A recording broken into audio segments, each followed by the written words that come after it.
السلام علیکم viewers, mentor at door channel پر آپ کو خوش آمدید۔ آج کا ہمارا جو عنوان ہے وہ ہے سعودی عربیہ کی موجودہ صورتحال۔ اب وہ کیا ہے کہ سعودی عربیہ میں جو ہے نا وہ یہ ہے کہ عربوں کے آپ لوگ عیاشیوں سے تو بخوبی واقف ہوں گے۔ بڑی بڑی گاڑیاں، بڑے بڑے گھر، بڑے بڑے ہوائی جہاز، ٹھیک ہے نا، مختلف گاڑیاں، جانوروں کے ساتھ تصویریں، شیشہ منشیات کا استعمال، اسلحہ وغیرہ۔ لیکن یہ تمام چیزیں جو تھیں وہ صرف اس پاک سرزمین سے دور تھیں۔ لوگ یہ کام بیرون ملک جا کے کرتے تھے، عیاشیاں وغیرہ، گھومنا پھرنا، خلاف اسلام جو باتیں تھیں وہ ملک میں نہیں کی جاتی تھیں۔ لیکن آج کل کی جو صورتحال ہے وہ 2017 سے اگر ہم معائنہ کریں تو کنگ سلیمان جو ہے انہوں نے جب 2017 میں عورتوں کے کچھ حقوق کے پاس کیا، جن میں گاڑی چلانا، ان کے مختلف شعبوں میں ان کی شمولیت، ٹھیک ہے نا، جس سے کیا ہوا، ایک تو معاشرے میں عورت کی وہاں پر جو نمائندگی ہے وہ بڑھنے لگی، ساتھ ہی ساتھ جو عورت تھی وہ پردے سے ہٹ کے باپردہ ہو گئی اور مختلف شعبوں میں اپنی صلاحیات کے ساتھ ساتھ جو ان میں بے پردگی ہے وہ دکھانے لگی۔ حال ہی میں 2017 میں اگر ہم معائنہ کریں 2020 میں، تو سعودی نے ایک بہت ہی بڑا جوا خانہ کھولا، جس میں پورے کے پورے سعودی عربیہ سے شیخ تھے جو عرب تھے، انہوں نے شمولیت اختیار کی اور اس جوا خانہ میں ایک ہی وقت میں 2 لاکھ بندہ بیٹھ کے جوا کھیل سکتا تھا۔ اسلام میں جوا کھیلنا ممنوع ہے اور اس سے حاصل ہونے والے پیسوں کو حرام قرار دیا گیا ہے، لیکن سعودی میں یہ اقدام اٹھایا گیا جو کہ بالکل اسلام کے برعکس ہے۔ بعد میں ولی عہد نے کیا کیا، اس سے جب وہ اس کا جینا بھرا تو اس نے خود جا کے ایک نائٹ کلب مطلب ناچنے گانے والا ایک کلب کھولا، اور جس کی جو تصدیق تھی وہ بہت سارے مشہور اینکرز نے اور چینل نے کی۔ یہاں پہ 18 سال سے اوپر کے لوگوں کی جو داخلہ تھا وہ دیا جاتا تھا، شیشہ دیا جاتا تھا، ناچ ہوتا رہا، گانا ہوتے رہے۔ یہ 2020 کے احوال ہیں جن کی خود جو افتتاح ہے وہ محمد بن سلیمان نے کی، اس پاک سرزمین پر جہاں پہ ہم یہ چیز تصور بھی نہیں کر سکتے، وہاں پر یہ اقدام کیے گئے۔ عورتیں مرد اکٹھے یورپ مغرب کی طرح وہاں پر ناچتے رہے، گاتے رہے، جو کہ اسلام کے برعکس ہے اور اسلام ہمیں اس چیز کی اجازت نہیں دیتا۔ ولی عہد نے خود بھی ناچ کر اس میں اپنا حصہ ڈالا۔ یہ چیز بہت ہی دکھ دہ ہے، بہت ہی دکھ دہ ہے۔ جب اس سے دل نہیں بھرا تو اسی 9 جنوری 2024 میں ہندوستان سے آئے ہوئے ایک وفد، جس میں نمرتی ایرانی نامی ایک سفیر تھی ان کی، جن کا انہوں نے یہ کہا کہ وہ حج کے بارے میں کچھ معلومات لینے آئی ہیں، معاہدے کرنے آئی ہیں، انہیں مسجد قباء، دیگر جو اسلامی ٹھیک ہے نا اہم مقامات تھے وہ گھمائے گئے اور مسجد نبوی تک کا دورہ کرایا گیا اسلامی تعلیمات میں۔ اور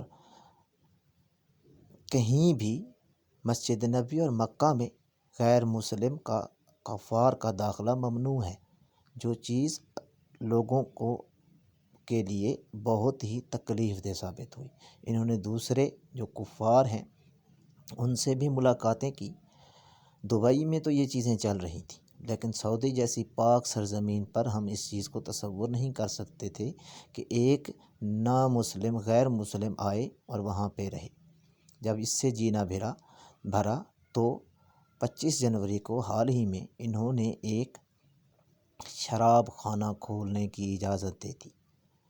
بقول سعودی حکومت کے یہ شراب خانہ صرف غیر مسلموں کے لیے ہے، کفار کے لیے ہے، جو کہ سفیر بن کے آئے ہوئے ہیں، اور اس سے یہ ہوگا کہ یہ اس ناپاکی کی شروعات ہو چکی ہے۔ اس سے صرف بڑے بڑے تجزیہ نگار یہ تجزیہ کر رہے ہیں کہ آنے والے وقت میں شاید یہ برائی، یہ قباحت مسلمانوں میں بھی پھیل جائے، اور شاید اس پاک سرزمین پہ جب سے شراب حرام ہوئی تھی آج تک کوئی ایسا قدم نہیں لیا گیا۔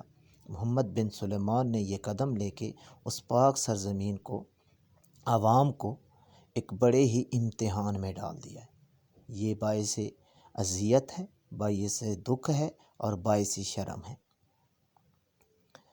اب جب یہ قباحت شروع ہو چکی ہے تو ہم یہ دیکھیں گے کہ یہ تمام چیزیں کس طرف لے کے جا رہی ہیں سعودی کو، جو کہ ہم مسلمانوں کے لیے ایک پاک سرزمین سمجھے جاتی ہے، اور جو اس ملک کے حکمران ہیں وہ باعث فخر سمجھے جاتے ہیں، لیکن وہ کسی قسم کی بھی اسلام کے برعکس رہنے کی کوئی کمی چھوڑ نہیں رہے۔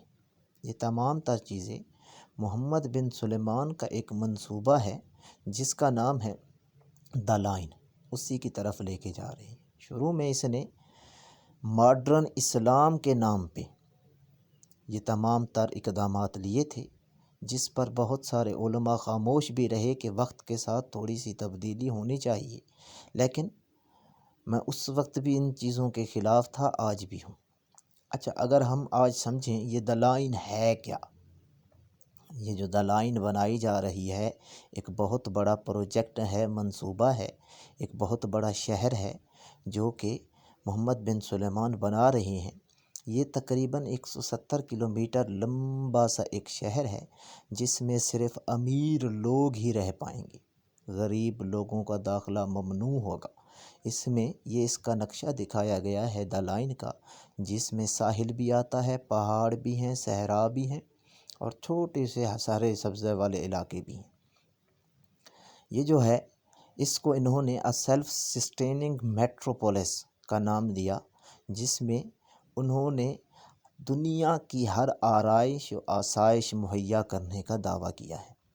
یہ اس کا کچھ تصاویر ہیں جو انہوں نے مستقبل کے لیے سوچی ہوئی ہیں۔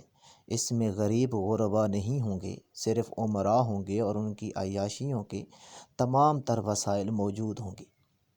یہ تمام چیزیں، یہ جو پروجیکٹ، یہ جو منصوبہ جس پر محمد بن سلیمان کام کر رہا ہے، یہ اصل میں دجالی فتنے کی طرف لے کے جا رہا ہے۔ یہ اس کی لائن ہے، یہ اس کا ایک منصوبے کی ایک 3D تصویر ہے جو میں آپ کے ساتھ شیئر کر رہا ہوں، اور یہ منصوبہ بقول ان کے 2030 تک مکمل ہو جائے گا۔ اب سوال یہ پیدا ہوتا ہے کہ اس پاک سرزمین پہ جہاں پر ہم کسی بھی قباحت اور کسی بھی برائی کے کام کے بارے میں سوچ بھی نہیں سکتے، وہاں پر یہ اس قسم کے اقدامات، استغفر اللہ۔ اب میں آپ سے سوال کرتا ہوں کہ اس پاک سرزمین پر ایسا ہونا چاہیے؟ کیا یہ ٹھیک ہو رہا ہے؟ براہ کرم مسلمان ہونے کے ناطے اپنا فرض نبھائیں۔ Please subscribe my channel and hit the like button. Thank you. اللہ حافظ۔